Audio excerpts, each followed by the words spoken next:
Começa agora um programa que traz tudo sobre o livro mais lido em todos os tempos. Apresentamos O Som do Livro.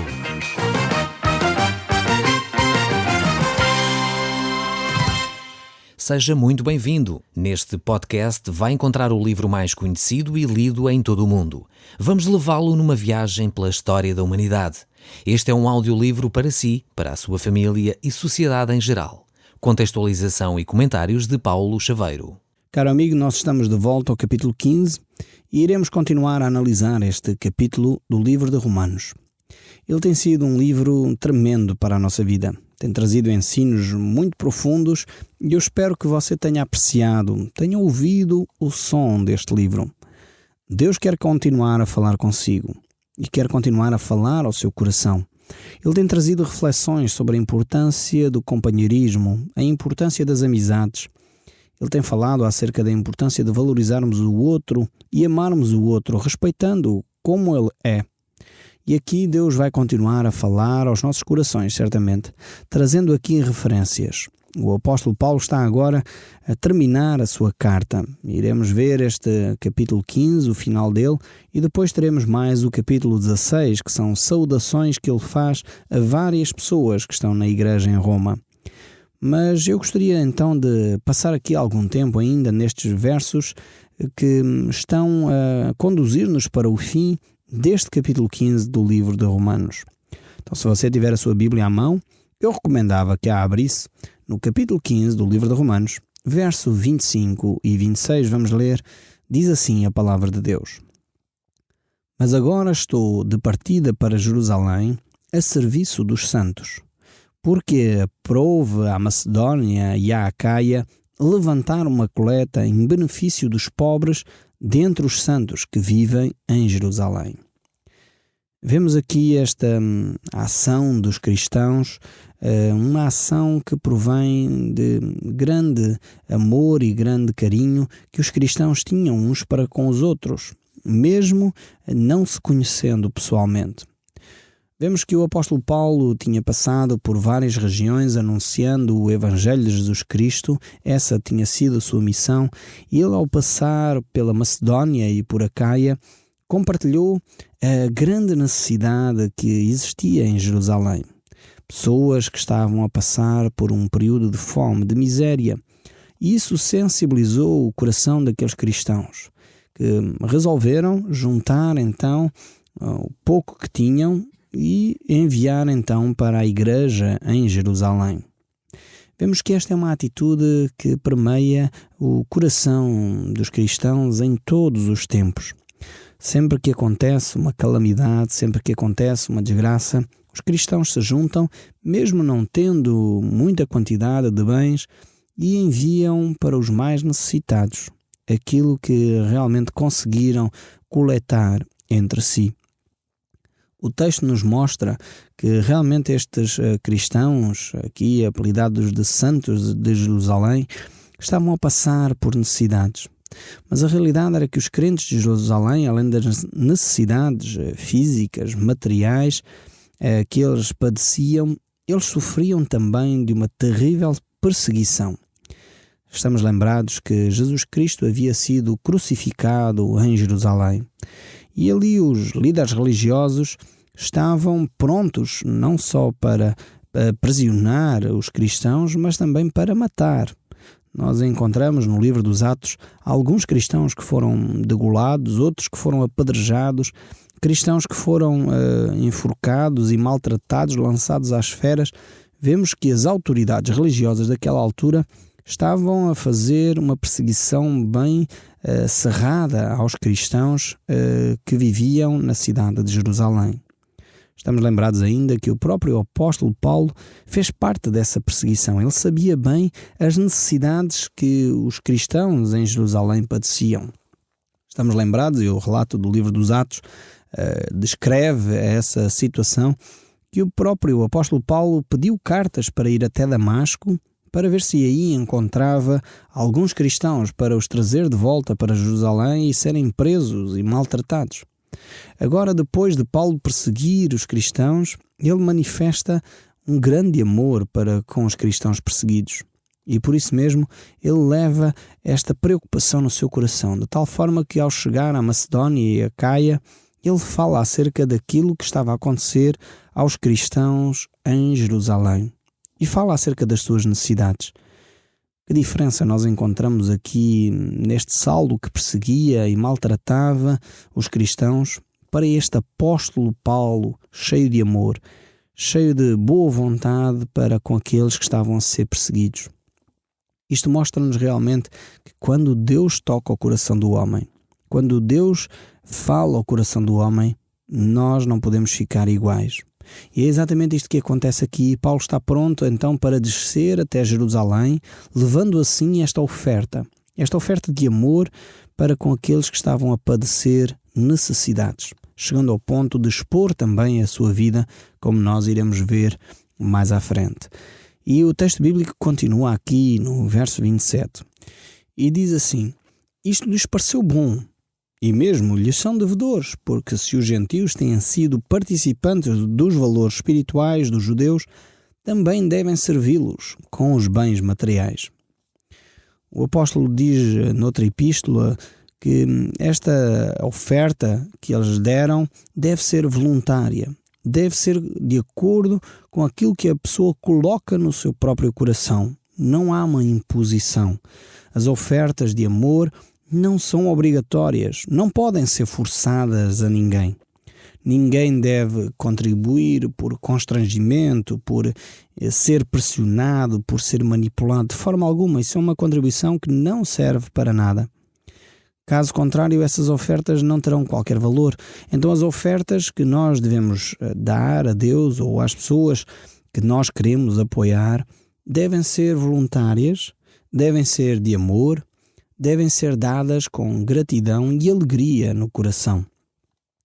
Se as oferecemos não têm esta base, esta motivação por detrás, mais vale não fazer oferta. Se nós realmente damos as nossas ofertas, seja a Deus, seja a alguém para ajudar, com um espírito diferente deste, mais valia ter ficado quieto. Eu quero dizer isto porque muitas vezes tenho ouvido pessoas darem as suas ofertas a pensar quase que estão a fazer um investimento. Ou seja, eu dou a Deus e Deus vai-me retribuir 100 vezes mais. Não é propriamente um banco de investimentos. Não funciona assim as coisas. Se nós fizermos com uma atitude correta, Deus vai abençoar sem dúvida alguma. Eu tenho visto isso na minha própria vida. Tenho visto isso na vida de muitas pessoas. Mas quando nós fazemos com a motivação correta. Agora, se nós fazemos com essa intenção de depósito bancário, se nós fazemos com essa intenção de investimento financeiro, então vamos sair certamente a perder. Pois a motivação pela qual nós estamos a dar é a motivação errada. O relacionamento com Deus não se compra. Não se compra nem com os bens materiais, nem com atitudes, nem com o ir à igreja, nem com seja com o que for. O relacionamento com Deus tem de ser genuíno, tem de ser sincero, tem de partir do nosso coração para o coração de Deus, se podemos falar desta forma. Então, ao termos esse relacionamento com Deus, as coisas acontecem de uma forma natural. E é por isso que, de uma forma natural, fazemos essas dádivas a Deus e ajudamos as pessoas necessitadas com esse espírito de agrado, com esse espírito de louvor, com esse espírito de amor no nosso coração. Esse deve ser realmente a atitude que nós devemos ter ao dar as nossas contribuições.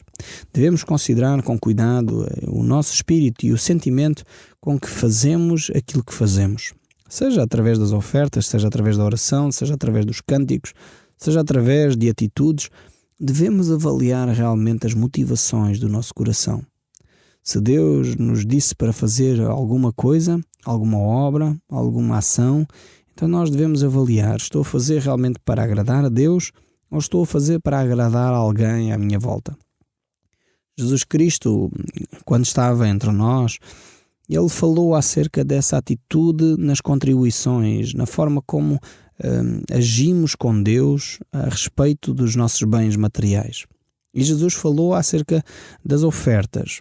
E alguns vinham ali ao templo e Jesus estava a presenciar aquilo e via pessoas a entrar com grandes quantias de dinheiro, homens ricos, e chegavam ali e depositavam grandes quantias de dinheiro no altar.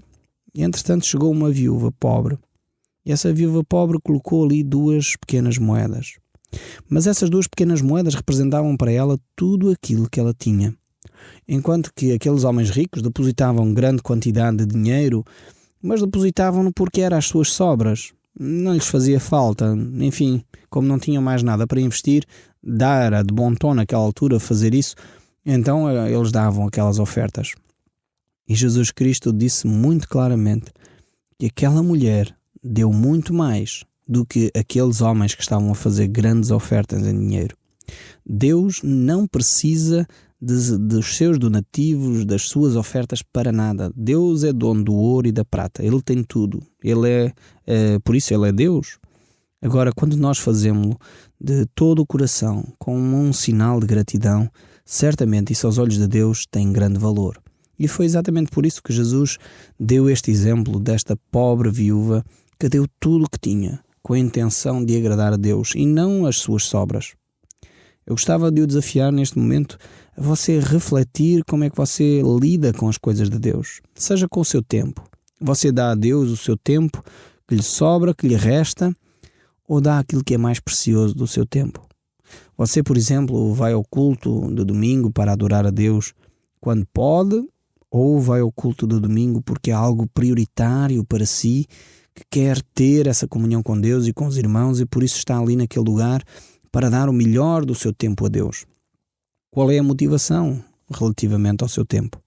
Qual é a motivação relativamente à sua família? À forma como gasta tempo com a sua família? À forma como investe na sua família? Qual é a motivação relativamente aos seus bens? Você dá aquilo que tem para Deus utilizar como Ele bem entende? Ou você diz, bem, isto é meu, o carro é meu, a casa é minha, não recebo ninguém em casa, quero a minha privacidade, não acho bem sequer acolher as pessoas que têm necessidade, nem acolher os irmãos, de forma alguma, eu quero a minha privacidade e o meu cantinho. Ou realmente os seus bens pertencem a Deus? O seu dinheiro pertence a quem? É você que o gera ou realmente é seu ou é de Deus?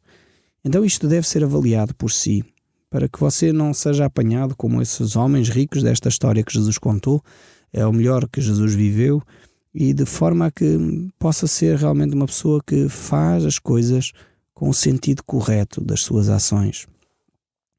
Então temos esta ideia aqui, o apóstolo Paulo pegou nestas ofertas destes cristãos que voluntariamente queriam abençoar, queriam trazer uma mais-valia à vida daqueles cristãos em Jerusalém.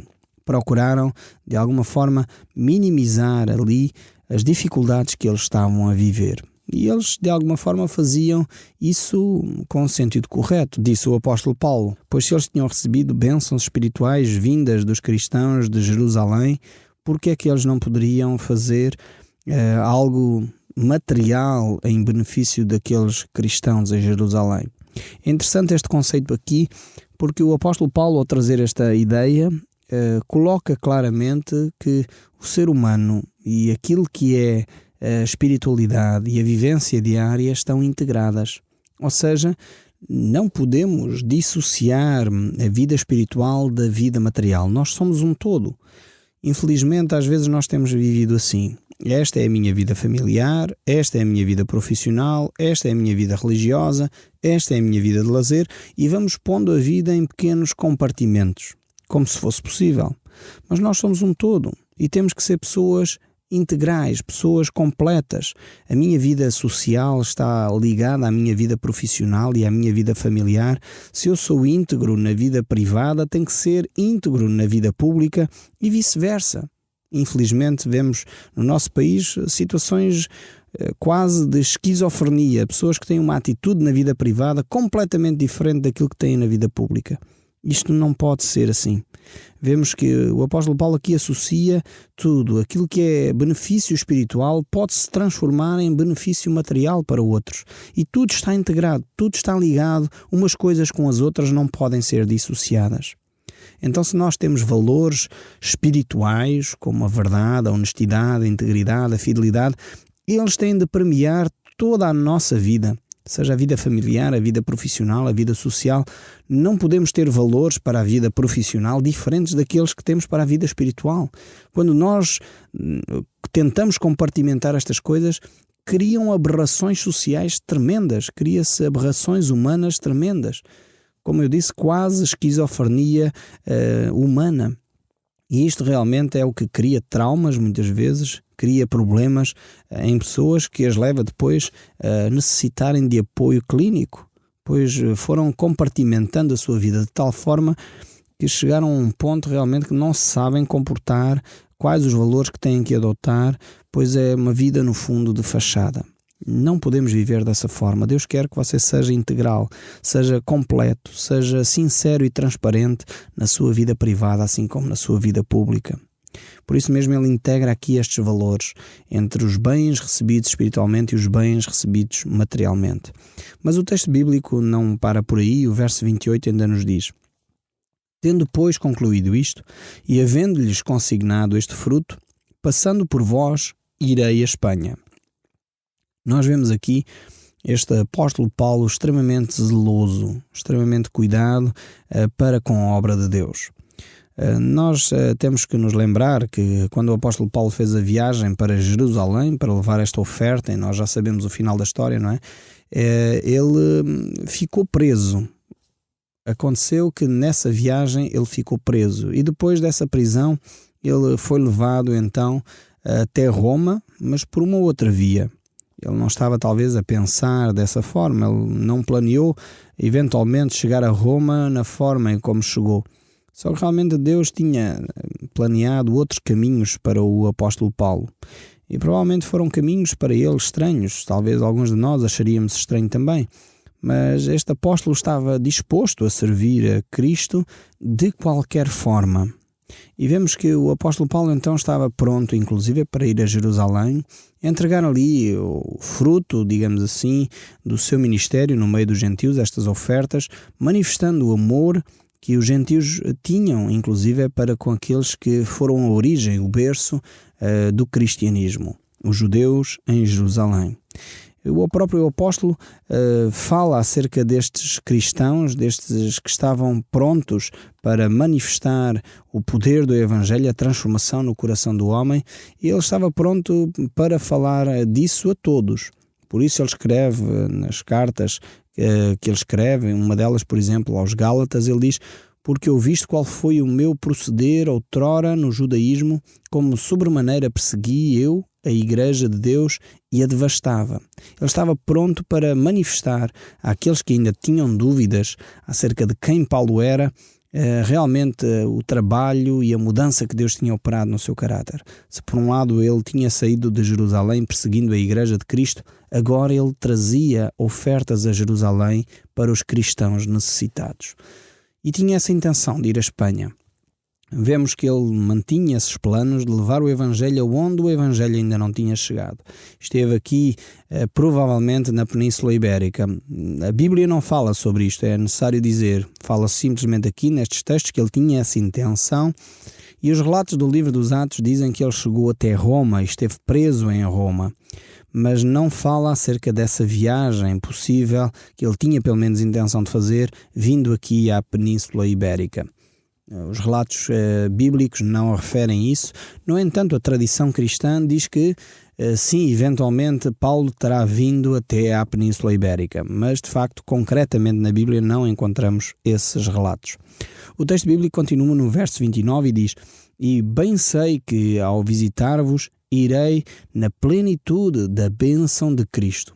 Ou seja, ele sabia que quando ele estivesse com os cristãos em Roma, ele estaria na plenitude daquilo que era a vontade de Deus. Fosse através das algemas, como aconteceu, fosse através de uma atitude voluntária, fosse de que forma fosse, Paulo estava pronto para servir a Deus de qualquer forma, plenamente convencido e plenamente dentro da vontade de Deus.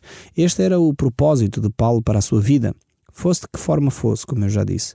Então ele estava disposto a ir a Jerusalém. Lá as coisas transformaram-se de uma forma radical e ele teve de ser levado, ou foi levado, preso.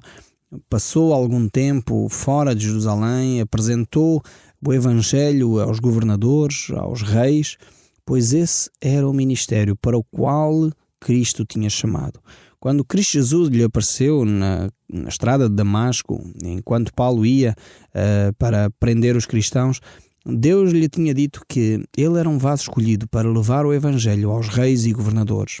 E só a partir de Jerusalém ele realmente passou a desenvolver esta chamada que Deus tinha para ele. E foi através das algemas que ele o concretizou. Mas o verso 30 ainda nos diz: rogo-vos, pois, irmãos, por nosso Senhor Jesus Cristo e também pelo amor do Espírito Santo, que luteis juntamente comigo nas orações a Deus a meu favor. Aqui o apóstolo vai fazer um apelo sobre o que é a oração, a importância de batalhar na oração. Então a oração não é simplesmente um peditório a Deus ou uma listagem de assuntos. A oração é uma batalha. É por isso mesmo que Jesus nos ensinou a ser perseverantes na oração, e o apóstolo faz o mesmo apelo. O verso 31 e 32 ainda nos diz: para que eu me veja livre dos rebeldes que vivem na Judeia e que este meu serviço em Jerusalém seja bem aceito pelos santos, a fim de que, ao visitar-vos, pela vontade de Deus, chegue à vossa presença com alegria e possa recriar-me convosco. Vemos aqui esta atitude do apóstolo Paulo, e ele conclui este capítulo dizendo: e o Deus de paz seja com todos vós.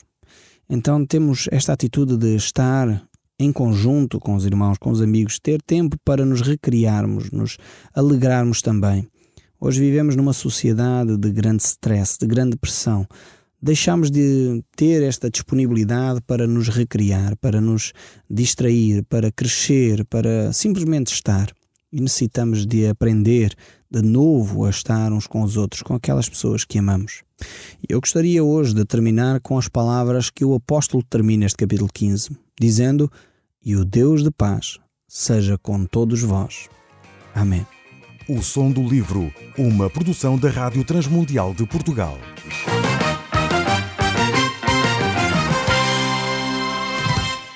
RTM. Conhece todos os nossos programas em rtmportugal.org. Uma produção da Rádio Transmundial de Portugal.